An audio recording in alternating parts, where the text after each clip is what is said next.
ओम शांति। स्काइपी वाले मीठे बच्चे कैसे हैं सभी? बाबा कहते हैं मीठे बच्चों को आज, मीठे बाबा प्यार का सागर, ज्ञान का सागर। सबको आवाज़ सुनाई दे रही है? प्यारे बच्चों, फरिश्ते बच्चों, ओके, शुक्रिया बाबा, शुक्रिया फरिश्तों। तो आज ज्ञान के सागर मीठे बाबा हमें निर्बंधन, निर्धन वाले को, बंधन वाले को, निर्गुण वाले को गुणवान बनाने, सद्गुणवान बनाते हैं। निर्धन वाले को बाबा धनवान बलवान बनाते हैं। ऐसे मीठे बाबा परम धाम से हम बच्चों के लिए आते हैं। तो बाबा कहते हैं बच्चे, इस पढ़ाई में खर्चा नहीं लगता। उस पढ़ाई में तो कितना खर्चा लगता, और ऊपर से क्या है फिर आत्मा की अवोन्नति ही होती है। पढ़ाई तो कितना भी पढ़ते हैं दुनिया का, लेकिन आत्मा के संस्कार तो सद्गुणी नहीं होते हैं।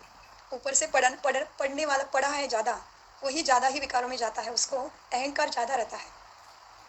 जैसे कि देखो, एक प्यून रहता है गेट के सामने, ठीक है, तो वो आते जाते सबको नमस्ते करता है, गुड मॉर्निंग करता है। हम यहाँ भी अनुभव करते होंगे। तो हम उसको कुछ नहीं देखते हैं, और फिर अंदर चले जाते हैं ऑफिस में, तो वहाँ पे हमें अपना बॉस मिलता है। फिर हम बॉस को गुड मॉर्निंग करते हैं, लेकिन वो कुछ उत्तर नहीं देता है, क्योंकि वो हमसे वो खुद को ऊपर समझता है। तो क्या हो गए, संस्कार एक समान रहे नहीं। तो ज्ञान ने क्या किया, दुनिया के ज्ञान कितना भी लिया, कुछ नहीं पाया। तो बाबा कहते बच्चे, ये धन प्राप्त करने के लिए पैसा नहीं चाहिए तुम्हें। तो बाबा एक ही बार संगम युग में हमें बलवान, धनवान, सुखी बनाने आया है, और सबसे बड़ी बात हमारे लिए आया है, और एक ही बार आता है फिर।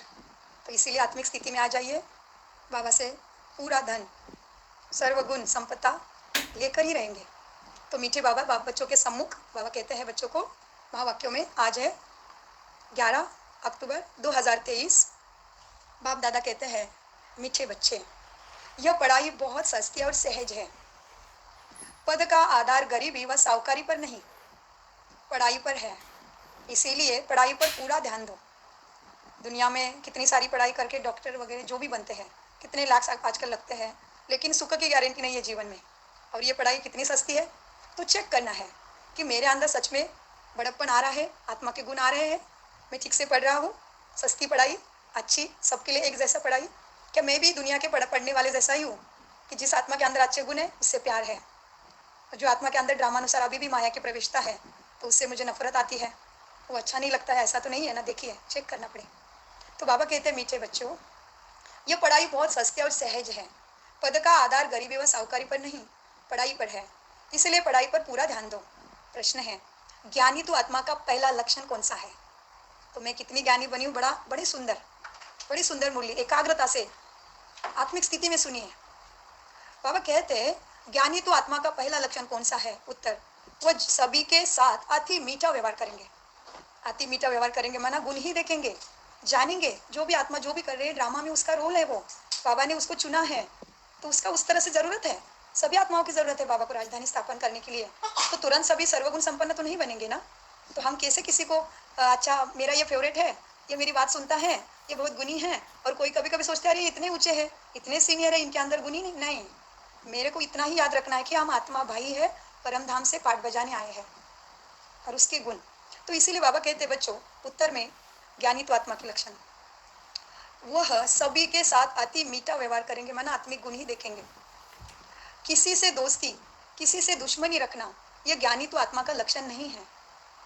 भले हम दुश्मनी तो नहीं करते, लेकिन देखना वो आत्मा का व्यवहार देख के हमारी हलचल कितनी मचती है, या हम कितने साल तक उसको अपने मन में रखे, अपने में वो गुण सूक्ष्म में दुर्गुण बढ़ता है, उस पर भी हमारा ख्याल नहीं। हम किसी आत्मा ने कुछ गलती किया है और वो तो आगे बढ़ चुका, उसी दिन उसने जो गलती की दूसरे दिन उसकी चार्जिंग भी हो गई, लेकिन मैं उसमें कितनी फंसी हूँ चेक करना बहुत ज़रूरी है।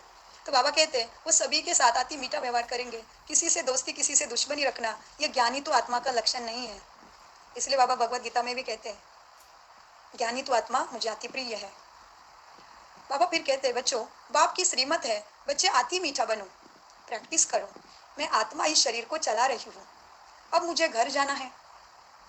गीत चला है तू प्यार का सागर है। ओम शांति।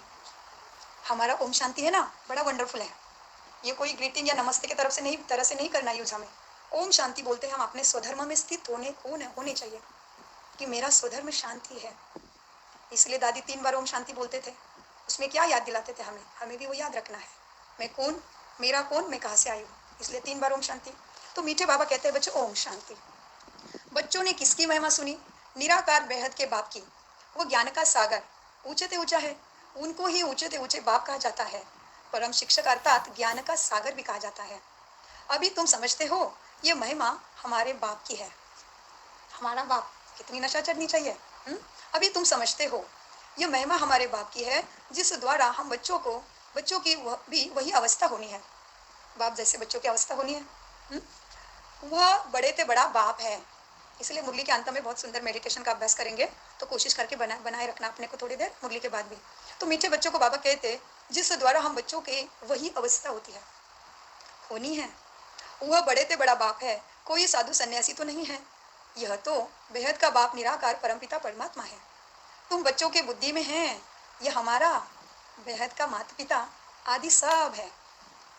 फिर भी वह नशा स्थायी बच्चों में नहीं रहता। स्थायी नहीं रहे लेकिन थाई देश में रहने वाले अपने आप को चेक करना है कि मेरे में वो नशा कितना स्थायी रहता है। हाँ, क्योंकि विश्व के मामले में देखेंगे तो ये देश काम वासना के लिए थोड़ा सा बदनाम है, लेकिन वास्तव में देखा जाए आत्माओं का नेचर थाई की भूमि में तो बहुत अच्छा है। आज भी उनके अंदर गुण दिखाई देते हैं। क्यों बताओ? क्योंकि बुद्धा की जो धारणा तपस्या साधना है वो आज भी मोंक के रूप में सूक्ष्म में चल रही है। इसलिए बाबा के मीठे बच्चे भी कितने हैं यहाँ से थाईलैंड से, एक सेंटर में 200 भी क्या आते थाई भाई बहन। और कितने सेंटर हम सब जानते हैं थाई भाई बहनों के नहीं। तो बाबा कहते मीठे बच्चों, क्या कहते बाबा? बच्चों तुम जानते हो वो बाबा माता पिता है, मेरा बेहद का माता पिता पति सब है। फिर भी वो नशा स्थायी नहीं रहता, घड़ी घड़ी बच्चों को भूल जाता है। यह तो ऊंचे से ऊंचे और आती मीठे से मीठे बाप है ना। ऐसे मीठी चीज को कौन भूलता है क्या? जैसे कोई हमारे साथ बहुत अच्छा व्यवहार करता है हमेशा, घर में भी दादी नानी, तो कभी भूलते हैं हम उनको? और ये बाबा तो कुछ भी नहीं चाहता, कोई स्वार्थ नहीं उसका, खुद दाता है और हमें ऐसा दाता बनाने आया है। तो बाबा कहते बच्चे ये ऊंचे से ऊंचे और आती मीठे से मीठे बाप है, जिसको सभी आधा कल्प याद करते हैं। लक्ष्मी नारायण को इतना याद नहीं करेंगे। भक्तों का भगवान एक ही निराकार है, उनको ही सब याद करते हैं। भला कोई लक्ष्मी नारायण को, कोई गणेश आदि को मानने वाले होंगे, फिर भी मुख से हे भगवान, हे ईश्वर, अल्लाह, प्रभु, ओ माय गॉड निकलता ही रहता है। हाँ, बाबा कहते शब्द ही निकलेगा, भले भक्ति किसकी भी करे। बाबा कहते मीठे बच्चों, हे परमात्मा अक्षर जरूर सबके मुख से निकलता है, आत्मा उनको याद करती है। जिस्मानी भक्त जिस्मानी चीजों को याद करते हैं, तो भी आत्मा इतनी पतिव्रता है। हमारे इधर भारत में पति परमेश्वर कहा जाता है। शादी के बाद अपने पति का रिस्पेक्ट रखने के लिए और ऊंचा रखा गया पति को, लेकिन वास्तव में पति परमेश्वर भगवान बाबा है। तो बाबा आज कहते सभी आत्माएं पिताव्रता है, क्योंकि पिता को याद करते लेकिन जानते नहीं है। हाँ, तो पति और पिता। बाबा कहते हैं बच्चों जिस्मानी चीजों को याद करते हैं, तो भी आत्मा इतनी पिताव्रता है जो अपने बाप को जरूर याद करती है। दुख में झट आवाज निकलता है, हे परमात्मा, हे भगवान मदद करो। यह जरूर समझते हैं कि वह परमात्मा निराकार है, परंतु उनका महत्व नहीं जानते। तो अपने को चेक करने का पॉइंट है कि मैं महत्व में कितनी समा गई हूँ, मुझे उसने कोठों में कोई में चुना है। बाबा ने भक्तों के लिए कहा गाते तो है, पिताव्रता तो है, लेकिन उसको जानते नहीं, समझते नहीं। बाबा कहते हैं बच्चे अब यह जरूर समझते हैं। अच्छा, दुख में झट आवाज निकलती है, हे परमात्मा, यह जरूर समझते हैं कि वह परमात्मा निराकार है, परंतु उनका महत्व नहीं जानते। अभी तुम महत्व को जानते हो कि वह तो अब हमारे सम्मुख बैठा है। सम्मुख बैठा है ना बच्चों, अनुभव कर रहे हो? बाबा के लाइट में खो गए हो ना। हाँ, लाइट को पढ़ा दिया है ना, वंडरफुल सीन। तो बाबा कहते हमको सम्मुख पढ़ा रहे हैं, सम्मुख आए हैं, वह है स्वर्ग का रचेता, हमको सम्मुख पढ़ाते हैं। यह एक ही पढ़ाई है। वो जिस्मानी पढ़ाइयाँ तो भिन्न भिन्न प्रकार की होती है, कोई का मन पढ़ाई में नहीं लगता है तो छोड़ भी देते हैं। यह इस पढ़ाई में पैसे आदि की कोई बात नहीं, वह गवर्नमेंट भी गरीबों को फ्री पढ़ाती है ना। यहाँ तो यह है ही मुफ्त में पढ़ाई, बाबा की पढ़ाई मुफ्त में। प्रकृति भी कितनी मुफ्त में सेवा करी, देखो हम लाडलों की। हाँ, परमात्मा के लाडले परमधाम से आए हैं, प्रकृति से शरीर बना है। प्रकृति लेती कभी बारिश गिर रही, अभी पैसा मांग रही है हमें, तो हम कैसे कंडीशनल बन सकते हैं दूसरी आत्माओं के साथ? तो बाबा कहते बच्चों यह है ही मुफ्त में पढ़ाई। फीस कुछ भी नहीं है। वास्तव में चिंतन करें तो बाबा कहते हैं फीस तो कुछ भी नहीं, लेकिन लौकिक की फीस की बात हो गई। लेकिन हम गिने चुने बच्चों के लिए कोटों में कोई बच्चों के लिए फीस है, पता है कौन सी फीस है? एक गलती का 100 गुना दंड भी चढ़ेगा और जमा भी उतना ही होगा। ये बात को हमेशा स्मृति में रखना है। बाबा कहते हैं बच्चे फीस कुछ भी नहीं। बाप को गरीब निवास कहा जाता है, गरीब ही पढ़ते हैं, यह तो बहुत सहज है और सस्ती पढ़ाई है। मनुष्य अपने को इंश्योर भी करते हैं, यहाँ भी तुम इंश्योर करते हो जी। एक और फीस है, एक को आना है और एक को लाना है। ओम शांति। आवाज आ रही है हमारी? हाँ, क्या हो गया? एक फीस और है बाबा को देने के लिए, एक को आना है और एक को लाना है जी। एक को आना है, एक को लाना है साथ में, ये भी फीस है हमारी। जी जी, सेवा तो निरंतर करनी है। जी जी, बहुत बढ़िया। बाबा कहते हैं बच्चे गरीब को गरीब, बाप को गरीब निवास कहा जाता है, गरीब ही पढ़ते हैं, यह तो बहुत सहज और सस्ती पढ़ाई। मनुष्य अपने को इंश्योर भी करते हैं, यहाँ भी तुम इंश्योर करते हो। कहते हो बाबा आप हमें स्वर्ग में 21 जन्मों का एवज देना। भक्ति मार्ग में ऐसे नहीं कहते हैं, हे परमपिता परमात्मा हमको 21 जन्मों के लिए वर्षा दो, ऐसे भक्ति मार्गों में नहीं कहते हैं। या तो बाप बनाए तो क्यों ना वर्षा लेंगे भाई। हाँ, वहाँ तो क्या है, हम निर्गुण हारे में कोई गुण नहीं, हम तेरे चरणों के दास। बाबा कहते हैं बच्चों यह तुम अभी जानते हो, हम डायरेक्ट अपने को इंश्योर करते हैं। यह तो हमेशा कहते हैं फल देने वाला ईश्वर है, सबको ईश्वर ही देते हैं। भले कोई भी साधु संत अथवा रिद्धि सिद्धि वाला भी हो, लेकिन देने वाला सबको ईश्वर ही है। आत्मा कहेगी देने वाला ईश्वर है, दान पुण्य आदि करते हैं, फिर भी उसका भी फल देने वाला बाबा ईश्वरी है। इसलिए देखो बच्चे आते हैं घर में, नया बच्चा वगैरह आता है, जन्म लेता है तो कहते हैं भगवान की देन है, अच्छी प्राप्ति कुछ भी होती है, बिजनेस में भी सब कुछ भगवान की देन है। और फिर अभी मानने को तैयार नहीं उसकी बात को, है ना। तो जिन्होंने माना है, जाना है, उन्हें उसको अपना बना के वर्षे के अधिकारी बनना है। तो मीठे बच्चों को बाबा कहते इस पढ़ाई में कोई खर्चा नहीं है। खर्चा अटेंशन का, देही अभिमानी बनने का, अटेंशन देने का खर्चा करना है, मन बुद्धि संस्कारों पे काम करना है। बाबा कहते हैं इस पढ़ाई में कोई खर्चा नहीं है। बाबा ने समझाया है गरीब का भी इतना ही इंश्योर होता है। अच्छा, उस अर्थ से बाबा भी समझा रहे गहराई से। साहूकार लाख करेगा तो उनको लाख का मिलेगा, गरीब 1 रुपया करेंगे, साहूकार 5000 करे तो भी एवज दोनों का इक्वल हुआ। उसके पास इतना सा था, फिर भी मुझे तन मन धन सफल करना है, सच्चे दिल पे साहेब राजी हो जाता है, ये बात है। तो बाबा कहते बच्चों एवज दोनों का इक्वल बराबर मिलना है। गरीबों के लिए बहुत सहज है, कोई फीस नहीं है बाप के पढ़ाई में। सदगति के लिए कोई फीस नहीं है और दूसरा कोई दे भी नहीं सकता। तो बाबा कहते हैं गरीबों के लिए बहुत सहज है, कोई फीस नहीं लगती। गरीब अथवा साहूकार दोनों बाप से वर्षा पाने के हकदार है, क्योंकि आत्मा परम धाम से हम भाई भाई आए हैं। किसी के गरीब कपड़े देके जैसे अभी उसको रिस्पेक्ट नहीं देते हैं, तो हमें ऐसा नहीं करना। एवं जिसके अंदर थोड़ी थोड़ी माया की प्रवेशता है उसके साथ भी हम घृणा नहीं रख सकते। नहीं तो हमारे पास अगर खजाना हो तो जरूर उसको खजाना देवे, उसके लिए बाबा के पास शुभकामना करे, ना कि मन में उसके लिए कुछ रखे, है ना। तो इस तरह से भी चिंतन करना पड़े। मुरली का तो पॉइंट्स भूलेंगे नहीं। मीठे बाबा कहते हैं बच्चों देखो गरीब अथवा साहूकार दोनों बाप से वर्षा पाने के हकदार है। सारा मदार पढ़ाई पर है। गरीब अच्छा पढ़ते हैं तो उनका पद साहूकार से ऊंचा हो जाता है। पढ़ाई ही कमाई है ना, तो अंडरलाइन, पढ़ाई से ही कमाई है। बड़ी सस्ती और सच पढ़ाई है। सिर्फ इस मनुष्य सृष्टि झाड़ के आदि मध्य अंत को जानना है, जिसको कोई भी मनुष्य मात्र जानता नहीं है। त्रिकालदर्शी कोई हो नहीं सकता। सब कह देते हैं भगवान बेअंत है, समझते हैं मनुष्य सृष्टि का बीज परमात्मा है, ये उल्टा झाड़ है। फिर भी कह देते हम यथार्थ रीति नहीं जानते हैं। बरोबर, यथार्थ तो बाप ही बतलाएंगे, क्योंकि वो ज्ञान का सागर, नॉलेजफुल है। सारा मदार तुम बच्चों का पढ़ाई पर है। बाबा नहीं कहते मैं दुआ करूंगा, नो, सारा मदार पढ़ाई पर है। अभी तुम नंबरवार पुरुषार्थ अनुसार ही जानते हो। हाँ, कैसे नंबरवार पुरुषार्थ अनुसार? पुरुष में आत्मा इस रथ में विराजमान, मैं तन मन धन को कितनी सफल कर रही हूँ उतना ही मैं बाबा को जानती हूँ। बाबा कहते हैं अभी तुम नंबरवार पुरुषार्थ अनुसार जानते हो, तुम मास्टर ज्ञान सागर हो। सब एक जैसे तो नहीं है, कोई बड़ी नदी है ज्ञान की, कोई छोटी नदी है। हाँ, ज्ञान धारणा सेवा, इसमें कोई बड़ी नदी कोई छोटी नदी, पढ़ते सब अपने अपने पुरुषार्थ अनुसार। पुरुष में आत्मा इस रथ में विराजमान, पढ़ते कैसे है? अपने अपने पुरुषार्थ अनुसार। तुम बच्चे जानते हो यह बेहद का बाप है ना, उनका बनकर उनकी श्रीमत पर चलना है। कोई के लिए कहा जाता है यह बेचारा परवश है, माया के परवश है अभी भी, तो कहा जाता है। कोई के लिए कहा जाता है यह बेचारा परवश है, माया के वश वो उल्टी मत चलाते हैं। श्रीमत भगवान वाचे है ना, जिससे श्रेष्ठ ते श्रेष्ठ देवी देवता बनना है। जब पहले निश्चय हो तब वो फिर शिव बाबा से मिलना है। हाँ, बाबा मिलन में जाने वाले सभी बच्चों को बहुत बहुत बधाई, क्योंकि ये पक्के नीचे वाले हैं भाई, तभी ड्रामा, समय, संस्कार जाने दे रहे बाबा मिलन में। इसलिए बाबा ने क्या कहा, जब पहले निश्चय हो जाए तब फिर शिव बाबा से मिलना है। बाबा समझ जाते हैं इनको यथार्थ निश्चय नहीं है, आत्मा का बाप एक है, यह तो समझते हैं, परंतु वह इनमें आकर वर्षा दे रहे हैं। यह निश्चय बैठना बड़ा मुश्किल है, दिखता तो ब्रह्मा ही है सामने। और वो बाबा का प्यार तो अनुभव से ही होगा, अनुभव की अथॉरिटी। अनुभव करने के लिए मन बुद्धि संस्कार आज्ञा अनुसार स्वधर्म में स्थित करके देखना पड़ेगा, तो अनुभव होगा। इसलिए बाबा कहते निश्चय नहीं बैठता, क्यों? क्योंकि बाबा इनके अंदर आके ज्ञान देते हैं। यह तो समझते हैं, इनको यथार्थ निश्चय नहीं है, बाबा समझ जाते हैं आत्माओं का बाप एक है, ये तो समझते हैं, परंतु वह इनमें आकर वर्षा दे रहा है। यह निश्चय बैठना बड़ा मुश्किल है।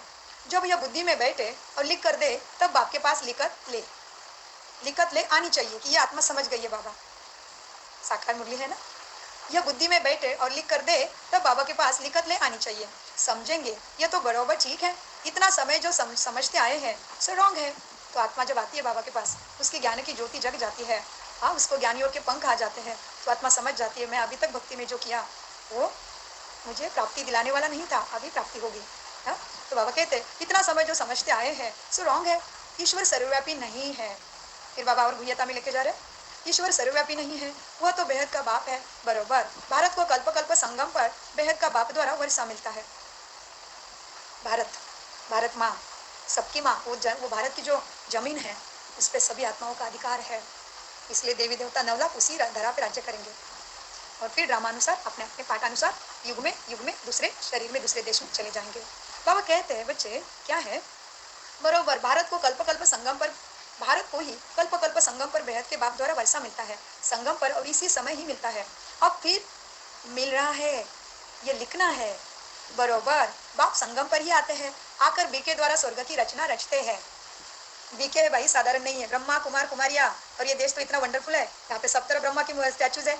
हाँ, तो जहाँ जहाँ ब्रह्मा की मूर्ति दिखाई दे वहाँ पे फरिश्ता लगा के रखो, पूरा ब्रह्मा बाबा और उसके साथ परम धाम वाला 1000 किरणों वाला बाबा, और मैं उसके सामने। तो बाबा कहते हैं बच्चों देखो, अब आकर बीके द्वारा स्वर्ग की रचना रचते हैं। जब लिख कर दे तब उस पर समझा सकेंगे तुम किसके पास आए हो, क्या लेने आए हो। ईश्वर का रूप तो निराकार है, ईश्वर का रूप न जानने कारण ब्रह्म तत्व को भगवान कह देते हैं। बच्चों को समझाया है, वह तो बिंदी है ना। यह बात और किसी की बुद्धि में नहीं बैठेगी कि परमात्मा एक बिंदी है। आत्मा के लिए कहते हैं चमकता है सितारा भ्रुकुटी के बीच में। ये ऋषि मुनि साधु संतों का साक्षात्कार की बात हुई थी।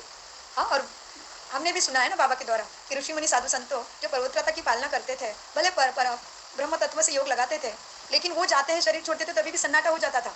कितनी बार बाबा मुरली में कहते हैं। हाँ, तो बाबा कहते हैं बच्चों, तो उन्होंने आत्मा का साक्षात्कार किया हुआ है, और अभी भी हम सभी करते रहते हैं।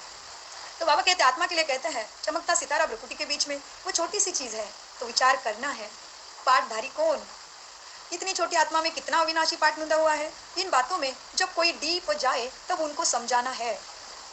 तुम्हारी आत्मा कहती है हमने 84 जन्म लिए हैं, वह सारा पाठ छोटी सी बिंदी रूपी आत्मा में मर्ज है, जो फिर इमर्ज होता है। इस बात से मनुष्य वंडर खाएंगे। ये बात तो कोई समझते नहीं। 84 जन्म हमारे रिपीट होते हैं, यह बना बनाया ड्रामा है। आत्मा में ऐसे पाठ नूदा हुआ है, सुनकर मनुष्य बड़ा वंडर खाएंगे। बरोबर, मैं आत्मा कहती हूँ, हम आत्मा एक शरीर छोड़ दूसरा लेती हूँ। यह हमारा पाठ नूदा हुआ है, जो ड्रामा अनुसार रिपीट होता है। ये बातें, बाबा ने फिर से पकड़ लिया, ये बातें कमजोर बुद्धि में धारण नहीं होगी। हाँ, धारणा की बात आई तो हम ही है उसमें फिर। हाँ, बाबा कहते हैं देखो बच्चों, ये हमारा पाठ नूदा हुआ जो ड्रामा अनुसार रिपीट होता है, ये बातें कमजोर बुद्धि वाले कभी धारण कर नहीं सके। ये सिमरन करना है। हम 84 जन्म ले पाठ बजाती हूँ, मैं आत्मा हूँ, शरीर लेके पाठ बजाती हूँ, ये सिमरन करना है। हाँ, हम 84 जन्म ले पाठ बजाता हूँ, शरीर धारण करता हूँ। जब ये सिमरन चलता रहे तब कहे ये पूरा त्रिकालदर्शी है।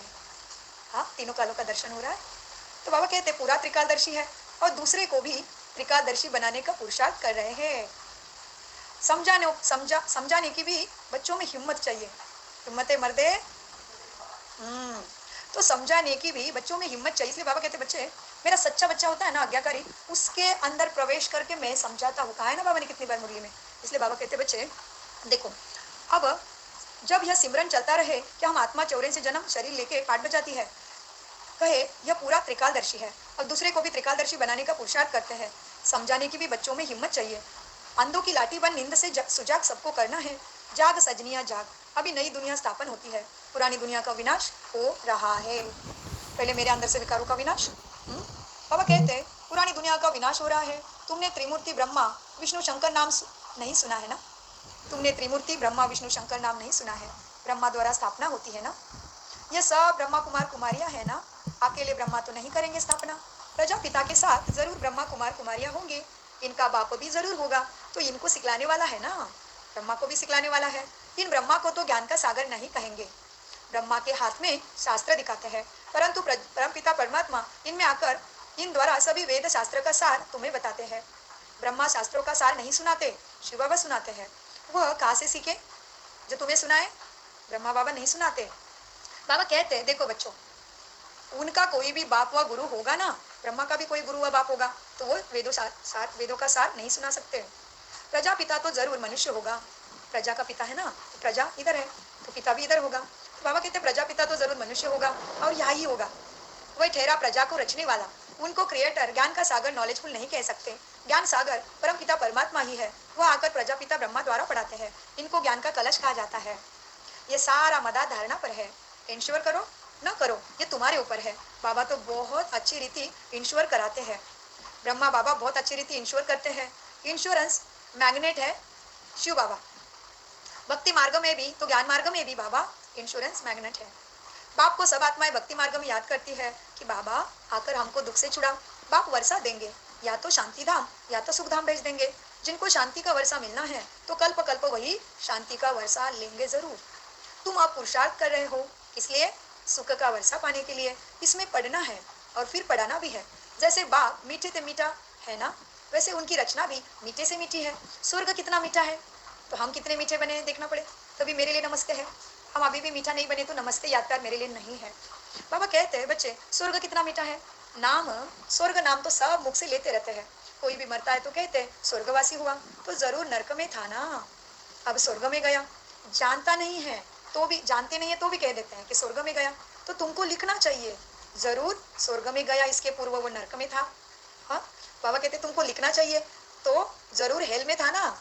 इसलिए आजकल के बच्चे, हमेशा याद दिलाती हूँ हम मुरली में कि आजकल के बच्चे एक दूसरे को बोलते हैं गो टू हेल। हाँ, तो बाबा कहते तो तुम्हें लिखना चाहिए जरूर हेल में था ना, यह हेल है। फिर उनको यहाँ मांगने की खिलाने की क्यों कोशिश, उनको यहाँ मंगाने की खिलाने की क्यों कोशिश करते हैं? पितृ बुलाते हैं ना, आत्मा को बुलाना यह है पितरों को बुलाना। तुम फिर सभी पितरों के बाप को बुलाती हो। हाँ, हमने सही किया भाई, बाप को बुलाया तो सभी पितरों का बाप है वो। तो बाबा कहते तुम फिर सभी पितरों के बाप को बुलाते हो, सभी आत्माओं का बाप बैठ तुमको पढ़ाते हैं अभी। तुम तो धर्मराज ऐसे पूछेगा पढ़ाने बैठा था ना मैं, क्यों टाइम वेस्ट किया? तो इसलिए बाबा कहते हैं ना बच्चे समय श्वास संकल्प को सफल करो। मीठे बच्चों को बाबा कहते हैं सभी आत्माओं का बाप बैठ तुमको पढ़ाते हैं। कितनी गुप्त सेना हो तुम, शिव शक्ति सेनाएं, शिव शक्तियां। शिव तो निराकार है ना, तुम शक्तियां हो उनके बच्चे। शक्ति आत्मा में आती है, मनुष्य जिस्मानी शक्ति दिखलाते हैं। हाँ, शक्ति आत्मा में आई, मनुष्य ने जिस्मानी शक्ति कहाँ दिखाई? मूर्तियों में, बाबा कहते हैं। और भी इसमें चिंतन कर सकते हैं। तुम रूहानी शक्ति दिखलाते हो, तुम्हारा है योग बल। मनुष्य जिस्मानी शक्ति दिखलाते हैं, योग बल तुम्हारे पास है। योग रखने से तुम्हारी आत्मा पवित्र होती है, आत्मा में जोहर आ जाता है। तुम्हारे में मम्मा की ज्ञान तलवार सबसे तीखी है। तुम शिव शक्तियों में मम्मा की ज्ञान तलवार सबसे तीखी है। जो वो तलवार से हाँ जी एक बार महावाक्य सुना, वो संस्कारों में फिक्स हो गया मम्मा के। दूसरी बार सुन के पढ़ के रटने की बात ही नहीं है। हाँ जी माना अंदर से हाँ जी था उनका। हाँ, बाबा कहते हैं तुम्हारे में मम्मा की ज्ञान तलवार सबसे तीखी है। ये कोई स्थूल कटारी व तलवार की बात नहीं है, ये बुद्धि ज्ञान संस्कारों की बात है। आत्मा को बाबा कहते हैं आत्मा को समझ है, मेरे में ज्ञान शंख ध्वनि करने की अच्छी ताकत है। हम शंख ध्वनि कर सकते हैं। कोई कहते हैं बाबा मैं शंख ध्वनि नहीं कर सकती हूँ, माना समझाने की हिम्मत नहीं है किसी के सामने जाके। हाँ, डर से लगता है अरे मैं बताऊंगा मैं ब्रह्मा कुमारी हूँ, ब्रह्मा कुमारी में भगवान आया है, थोड़ा सा राजयोग सीखा हो, तो हम क्या क्या मन में आता है अपने अपने चेक करना है। शर्म आ रही है क्या? सामने वाला मुझे प्रश्न पूछेगा लग रहा है कि क्या क्या लग रहा है देखना। हाँ, तो बाबा कहते हैं कोई कहते हैं मैं शंख ध्वनि नहीं कर सकती हूँ। बाप कहते हैं ज्ञान की शंख ध्वनि करने वाले मुझे अति प्रिय है। बाबा का अति प्रिय बच्चा बनना है ना। बाबा कहते ज्ञान की शंखध्वनि करने वाले मुझे अति प्रिय है, मेरा परिचय भी ज्ञान से देंगे ना। बेहद का बाप को याद करो, यह भी ज्ञान दिया ना, बाप को याद करना है, इसमें मुख से कुछ बोलना नहीं है, अंदर में समझना है। बाप हमको नॉलेज दे रहे हैं। बाप कहते हैं तुमको बच्चे वापस चलना है, आत्मा परमधाम में चमचमाता तारा पवित्र होके ही जाना है। तो योग बल से काटो, नहीं तो भोग से काटो। बाप कहता है तुमको वापस चलना है, मुझे याद करो तो विकर्म विनाश होंगे। भगवान वाचो, क्या होगा भगवान वाचो स्काइपी वाले? मन मना भव। मन मंत्री खेल करता है तो उसको ही ज्यादा से ज्यादा मेरे में लगाओ, उसको काम दो, बिजी रखो। बाबा कहते भगवान वाचा मन मना भव, तो जरूर वो निराकार होगा ना। साकार कैसे कहेंगे मुझे याद करो? निराकार ही कहते हैं बच्चे मुझे याद करो मना। बाबा के ज्ञान गुण शक्तियों को याद करो, उसको मेरे साथ रखना है तो ज्ञान गुण शक्तियाँ। तो बाबा कहते हैं बच्चे, बाबा हमेशा कहते हैं बच्चे मुझे याद करो। कोई साकार तो नहीं कहेगा मुझे याद करो, मुझे याद करो। हाँ, साकार गुरु गोसाई कितने किया हमने, उन्होंने क्या क्या, भगवान सबका भला करे। हाँ, तो बाबा कहते हैं बच्चे देखो मैं तुम्हारा बाप हूँ, मुझे याद करेंगे तो अंतमति सोगति हो जाएगी। तुम आत्मा इस शरीर द्वारा कहती हो कि जीव की आत्मा अपने बाप को याद करो। बाप को भी आत्माओं को कहते हैं, क्या कहते हैं मेरा बाप आत्माओं को? मन मना भाव। तुम आत्माओं को हमारे पास ही आना है, देही अभिमानी होना है, अच्छी तरह से प्रैक्टिस करनी है। मैं आत्मा इस शरीर को चलाने वाली हूँ, अब मुझे अपने बाप के पास अपने घर वापस जाना है। अब मुझे बाप के पास जाना है। बाप कहते हैं बच्चे चलते फिरते उठते बैठते मुझे याद करो। जो अशांति फैलाते हैं वह भी अपना पद भ्रष्ट करते हैं। तो बच्चों मन में अशुद्ध संकल्प चले ना तो भी हमने प्रकृति को अशांति दी, तो बड़ा सूक्ष्म गहरा राज है। तो जितना समय की घंटी जिस तरह से चल रही है तो अपने पुरुषार्थ को तीव्र करना अति आवश्यक है। दूसरा जो भी चले ड्रामा अनुसार चले, बाप देखने आया है लेकिन श्वासों का भरोसा नहीं, इतना भी याद रखा तो भी बहुत है। तो बाबा कहते हैं बच्चों जो अशांति फैलाते हैं वो अपना पद भ्रष्ट करते हैं, इसमें तो बहुत बहुत मीठा बनना है। गीत भी है ना, कितना मीठा कितना प्यारा, शिव बोला भगवान, तो जैसे बाप वैसे बच्चे बनना। हाँ, तो बाबा ने गीत याद दिलाया ना। बाबा कहते गीत भी है ना, कितना मीठा कितना प्यारा, शिव बोला भगवान, तुम भी उनके बच्चे बोले हो ना। फर्स्ट क्लास रास्ता बताते हो कि बाप को याद करो तो स्वर्ग के मालिक बनेंगे, और कोई ऐसे सौदा दे ही नहीं सके। सौदागर बाजीगर रत्नागर बाबा जैसा कोई सौदा नहीं कर सकता।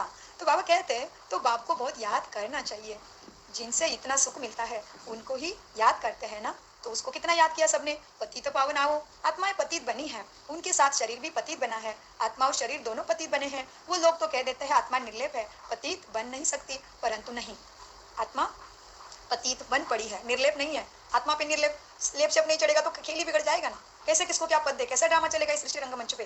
तो बाबा कहते वो कहते हैं ऋषि मुनि जिन्होंने लिख के रखा, कहते आत्मा निर्लेप है, लेप से नहीं चढ़ता, ब्रह्म में जाके लीन हो जाती। नहीं, बाबा कहते ना, आत्मा वो लोग कह देते हैं आत्मा निर्लेप है, पतित बन नहीं सकती, परंतु नहीं, एक परमपिता परमात्मा में ही खाद नहीं पड़ती विकारों की, बाकी सब में विकारों की खाद पड़ती है। तो बाबा कहते हर एक को सतो रजो तमो में आना ही है। तो कोई एक आत्मा ने हमें प्रश्न पूछा कि हमारे जो धर्म गुरु है उनको सतयुग में आने का क्यों नहीं है भाग्य, उन्होंने इतना बड़ा कर्म किया। तो फिर बाबा ने ये बात समझाई है, जब वो इस धरती पे आते हैं उनके लिए उस समय भी स्वर्ग ही है, क्योंकि सतो रजो तमो से हर आत्मा को गुजरना है। इसलिए मेरा धर्म गुरु उसमें क्यों नहीं आया, इससे दुखी नहीं होना, क्योंकि वो जब इस धरती पे ड्रामानुसार उतरे, फिर महावीर हो, इस्लामिक जो भी हो, बुद्ध हो, वो उसी टाइम सतो थे, उसी टाइम उनको बाबा ने इस रंगमंचों पे उतारा है, हीरो पाटधारी थे उस समय के लिए वो। इसलिए बाबा कहते हैं बच्चों बाकी तो सब में खाद पड़ती है, हर एक आत्मा को सतो रजो तमो से आना है। बाबा ने केवल नहीं कहा देवी आत्मा को, हर एक आत्मा को, हर एक आत्मा को। इसलिए कही कि आत्मा को इस कलयुग बड़ा अच्छा लगता है, क्योंकि वो वहाँ के है ही नहीं ना, यहाँ पे उनको सब मिला है। कभी कभी हमें लगता है ना अरे कैसा भ्रष्टाचार करती, लेकिन इनके पास तो सब सुख है। हो सकता है वो अभी अभी आए, क्योंकि हम भी सतयुग में उतरे थे, कैसे थे, हाँ जी माला माल थे ना, तो मालिक थे तत्वों को भी काल के भी, इसलिए काल नहीं खा सकता हमें। हाँ, तो मीठे बच्चों को बाबा कहते हैं बाकी तो सब में खाद पड़नी है, हर एक को सतो रजो तमो में आना ही है। ये सब पॉइंट्स बच्चों को धारण करनी है, ये सब पॉइंट धारण कर बहुत मीठा बनना है। किसी से कुछ काम है तो मीठा बनना नहीं है, वो आत्मा में जमा नहीं होगा, खुद के साथ ठगी होगी फिर। तो कैसा मीठा बनना है, बाबा की धारणा क्या, शिक्षा के अनुसार मीठा। सबके अंदर गुण ही देखने हैं, जिसका जैसा पार्ट चल रहा है वो चलना जरूरी है ड्रामा में।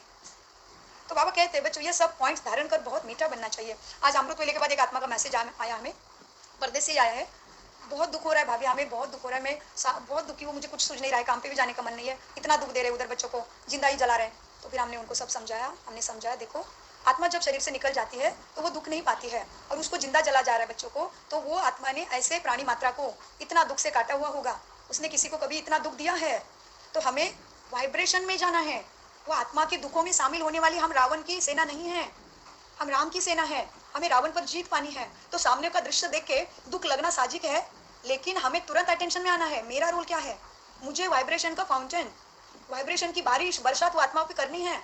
इसलिए बाबा ने कहा बच्चे, आत्माएं, भटकती हुई आत्माएं भी योगी आत्माओं के आसपास आके तकलीफ दे सकती है। क्यों? हम जो न्यूज देख के हम अभी सोचेंगे वो आत्माएं हमारे पास एक्सपेक्टेशन से आएगी।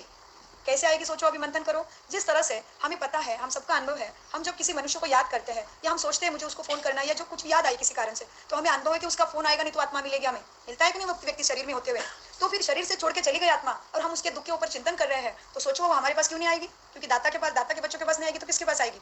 तो बड़ा अटेंशन। न्यूज देख के तुरंत स्थिति में स्थित हो जाओ। मेरा रोल याद करो, मैं शिव शक्ति, ओठों में कोई आत्मा हूँ, मेरा रोल क्या है? मास्टर भगवान हूँ मैं। सकाश में चली जाए कि वो मेरे ऊपर भी कुछ भी परिस्थिति आएगी तो भी मेरे शरीर के ऊपर आई है। मैं तो आत्मा हूँ, पेन होगा, बहुत कुछ होगा, लेकिन स्थिति याद, मन में 90% शक्ति है। दादी ने साबित किया था। दादी जानकी जी को 60 साल में डॉक्टर ने बताया था यह शरीर धरा पे नहीं रह सकता। दादी कितना जिए? 104 साल। तो हमारे पास इतने बड़े बड़े एग्जाम्पल है। दादी का चिंतन, दादी का महिमा क्यों अच्छी लगती है? क्योंकि दादी ऐसे गायन योग्य बने और दादी ने क्या सहा वो सह सुनते तो कैसा लगता है? दादी ने बेकरी पार्ट देखा, अभी हमें कल आज कुछ एसी पंखा जाता है तो कैसे अवस्था होती है? तो दादी ने जो देखा वो मेरे ऊपर आएगा, तो ये सोचो दादी की महिमा अच्छी लगती। कभी कभी हमें लगता है अरे दादी को कितना प्यार मिला, बाबा दादी कितनी लकी, लेकिन दादी ने कितना सहा और श्रीमत को कैसे अपने में डट के रखा वो भी देखना पड़ेगा। तभी गायन अच्छा लग रहा है हम ब्राह्मणों को भी, दादियों का, भारतीयों का। तो ये बातों को समझना है। मीठे बच्चों को बाबा कहते हैं ये सब पॉइंट धारण कर बहुत मीठा बनना चाहिए। ऐसे नहीं कि कोई से दुश्मनी कोई से दोस्ती, ऐसा बच्चों का रोल नहीं है। कोई कुछ भी कर रहा है बच्चे बड़े पैमानों पे, वो उसका रोल है। अपने शिव शक्ति रोल को कभी नहीं भूलो। रावण की सेना में संकल्प से भी नहीं जाओ, तभी राम की जीत करने में हम सब उंगली लगाने वाले हैं। जितनी उंगली लगाओगे मनसा वाचा कर्मणा उतनी प्राप्ति, हिसाब बराबर, फ्री में। मीठे बच्चे, बाबा कहते बच्चे ऐसे नहीं कि कोई से दुश्मनी कोई से दोस्ती, देह अभिमान में आकर यहाँ ही बैठ कोई से सर्विस लेना भी बिल्कुल रॉन्ग है। हम कहेंगे हम तो बड़े इंचार्ज है, हम ये है, हम वो है, घर से लेके सब तरफ। हाँ, जरूरत के बिना किसी को सेवा में नहीं लगाओ अपने। तो बाबा कहते हैं देखो बच्चों, देह अभिमान में आकर यहाँ ही बैठ कोई से सर्विस लेना बिल्कुल रॉन्ग है। अच्छा, मीठे मीठे से खिलदे बच्चों प्रति माता पिता बाप दादा का याद प्यार और गुड मॉर्निंग। रुहानी बाप की रुहानी बच्चों को नमस्ते। हम रुहानी बच्चों की रुहानी बाप दादा को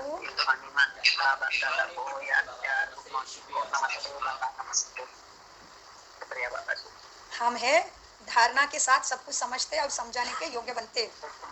धारणा के लिए मुख्य सार है ज्ञान का सिमरन कर त्रिकालदर्शी बनना और बनाना है।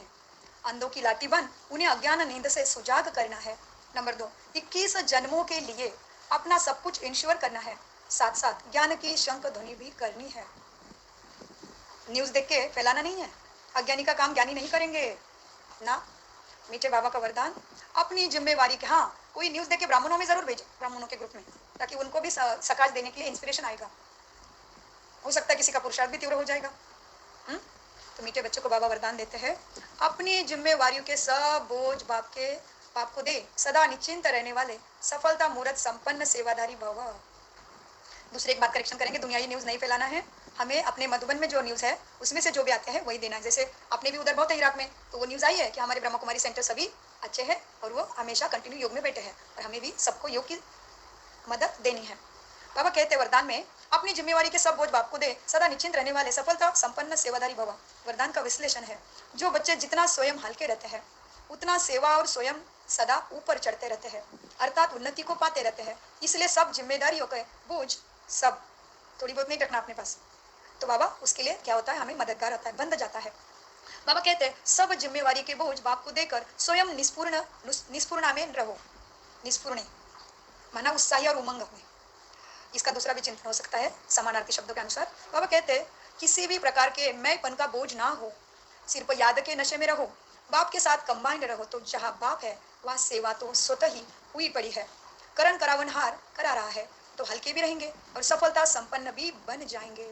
स्लोगन बेहद ड्रामा के हर दृश्य को आ गया जो अभी चल रहा है और बहुत कुछ चलने वाला है। स्लोगन और ब्राह्मणों के साथ भी किसी के साथ भी, क्योंकि ये कलियुग है।